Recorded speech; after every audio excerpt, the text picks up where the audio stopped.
উপরে উঠিয়ে টেনে ঢিলা করা যায়, সো দ্যাট কি হবে, সো দ্যাট এগুলা ঢিলা থাকলে তার মুভমেন্টটা ফ্রি হবে।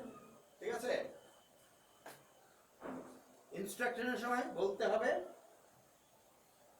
কেমন আছেন, ভালো আছেন, এটা জিজ্ঞাসা করার দরকার নাই, কারণ জানো যে সে তার এই অংশ নাড়তে পারছে না, সুতরাং তুমি কেমন আছেন এটা একটা টিটকারি মারার মতো, ইনসাল্ট করার মতো।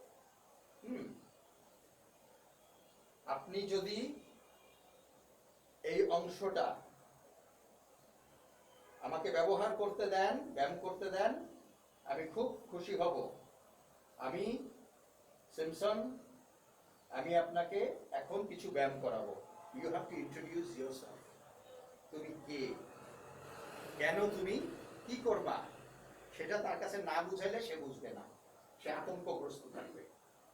এবং সেই জন্য বলতে হবে, নাম বলতে হবে, আমি এই জন্য এসেছি, এবং আপনাকে আমি এই জয়েন্ট, এই জায়গা, এই জায়গা, এই জায়গা, এইগুলো সমস্ত জায়গা আমি কিছু ব্যায়াম করাবো। এবং এই ব্যায়াম করানোর সময় আপনাকে কোনো ধরনের কোনো বিষয়ে চিন্তা করতে হবে না, জাস্ট আপনি চুপচাপ শুয়ে থাকবেন। যেহেতু আপনি দেখতে পান, সেহেতু আপনি দেখুন আমি কি করি। ঠিক আছে? আচ্ছা, প্রথমে মনে রাখো, আমি যখন আবার ম্যাসাজ কিভাবে করে, তোমরা জীবনে কোনোদিন ম্যাসাজ তোমাদের কেউ শিখাবে না, যেহেতু তোমাদের কোনো টিচার জানে না, কোনো টিচার জানে না, কারণ তাদের যারা শিখাইছে তারাই জানে না। সমস্যা ওইখানে।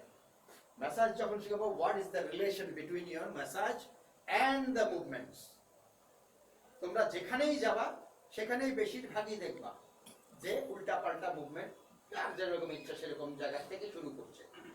ম্যাসাজের নিয়ম হচ্ছে কি, যে তোমার যদি এইখানে ফুলা থাকে নি জয়েন্টে, তুমি যখন ম্যাসাজ করবা তখন এদিক থেকে করবা, তোমাকে আগে এখানে ক্লিন করে নিতে হবে, নতুবা এই ফুলাটা এইখানে গিয়ে জমা হয়ে যাবে। সেজন্য আগে এদিকে ক্লিন করবে, তারপরে এদিকে ক্লিন করবে, এইভাবে ম্যাসাজের নিয়ম। সেই জন্যে আগে যেখানে তোমার, এটা কি পার্ট, এটা কি পার্ট, ডিস্টাল পার্ট, প্রক্সিমাল এরিয়াতে আগে তুমি মুভমেন্ট শুরু করবে, দেন দ্য ডিস্টাল পার্ট। এইখানে তোমার যদি মুভমেন্ট করো, এখানে সার্কুলেশন বাড়লো, সার্কুলেশন বাড়লে ওখান থেকে ড্রেন হতে শুরু করলো। যেহেতু সে নড়াচড়া করতে পারছে না নিজে, সেহেতু তুমি প্যাসিভ মুভমেন্ট দিচ্ছ, তার মুভমেন্টগুলো বজায় রাখছো। হোয়াই, হোয়াট মুভমেন্ট ডাজ,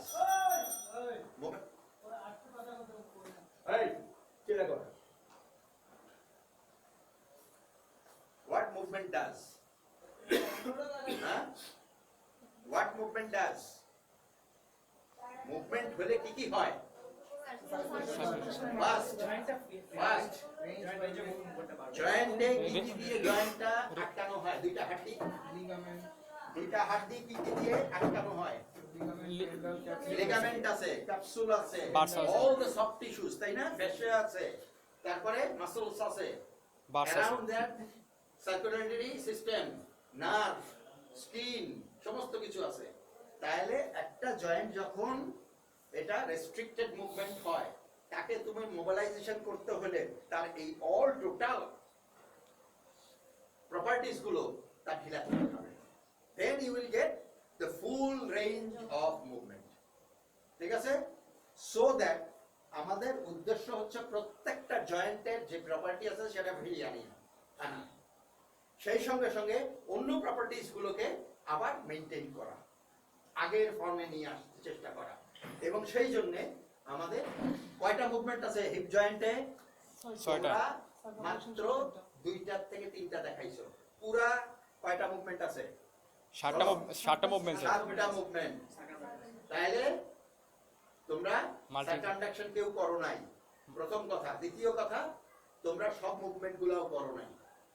এতে কি হয়েছে, পেশেন্টের যেটা বাদ দিবা সেটাই বাদ থেকে যাবে, সেটাই ক্ষতিগ্রস্ত যাবে। সেটা মুভমেন্ট করার জন্য যে মাসলগুলো আছে, সেই মাসলগুলো আর কখনো টাইট থেকে ঢিলা হবে না, টাইটনেস হয়ে যাবে বা কন্ট্রাকচার পরবর্তীতে হয়ে যাবে। কন্ট্রাকচার এন্ড টাইটনেসের মধ্যে আকাশ পাতাল পার্থক্য। Contracture is permanently, that is tight, tightness হচ্ছে ওটাকে আবার ঢিলা করা যাবে।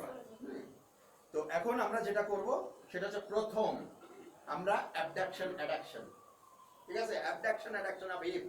অ্যাবডাকশন অ্যাডাকশন করতে গেলে কি করতে হবে বলো? তোমরা প্রত্যেকে যে জিনিসটা করেছো, যখন হঠাৎ করে খেয়াল জানো, কিন্তু হঠাৎ করে খেয়াল হয়েছে তখন পাটা সরিয়েছো। যদি সম্ভব হয় পাশে একটা স্টুল যদি থাকে তাহলে পাটাকে নামিয়ে স্টুলের উপর দিয়ে দিলে, so that this hip line when you from adduction you bring it to abduction, তখন এই আর আসছে না। এটা যদি তোমার এখানে থাকে দেখো চলে আসে। হয়ে গেল না? জি স্যার। সুতরাং this is not correct procedure, ঠিক আছে? অথবা তুমি পাটাকে দূরে রেখে দাও এবং তারপরে তুমি অ্যাবডাকশন করো। খুব ভালো করে খেয়াল করো আমার দাঁড়ানো স্টাইল। আমার পায়ের পাতা ওদিকে আর একটা পায়ের পাতা এদিকে, এবং আমার এটা যাচ্ছে এটা আসছে, এটা স্ট্রেইট হয়ে আসছে, এটা বেন্ড হচ্ছে। আমার বডি ওয়েট একসঙ্গে শিফট করছে, ব্যালেন্সিং একভাবে হচ্ছে এটার সঙ্গে সঙ্গে, so that you are not straining yourself. এখান থেকে এই পর্যন্ত একদম স্ট্রেইট থাকছে, আমি ঝুঁকছি না। কেমন? জি স্যার। এই সমস্ত কিছু কিন্তু তোমার একই সঙ্গে মেইনটেইন হতে হবে। দেন অল দ্য মুভমেন্টস দেখো, আমি ওর উপরে চলে গেছি, আমার হাত কিন্তু ছেড়ে দেয়নি, হাত এখানে আছে, এখানে আছে। Why I am holding, my grip is there. Why? Hyper extension হবে। কিভাবে হবে? যদি নিচে সাপোর্ট না থাকে সেক্ষেত্রে স্যার হচ্ছে কি মুভমেন্ট করতে গেলে Why? so So that what happens? Range maintain করতে হবে। গ্র্যাভিটির জন্য ওটা ডাউনওয়ার্ডস হয়ে থাকে, গ্র্যাভিটির জন্য ডাউনওয়ার্ডস হয়ে থাকে, গ্র্যাভিটি গ্র্যাভিটি থাকে। ফোর্সে স্যার এইখানে হবে না কেন? তার মানে এখানে যেটা তুমি ক্লিয়ারলি ব্যাখ্যা দিবা, this bone and this bone comes together and forms a joint, and where there is joint, that is a weak point.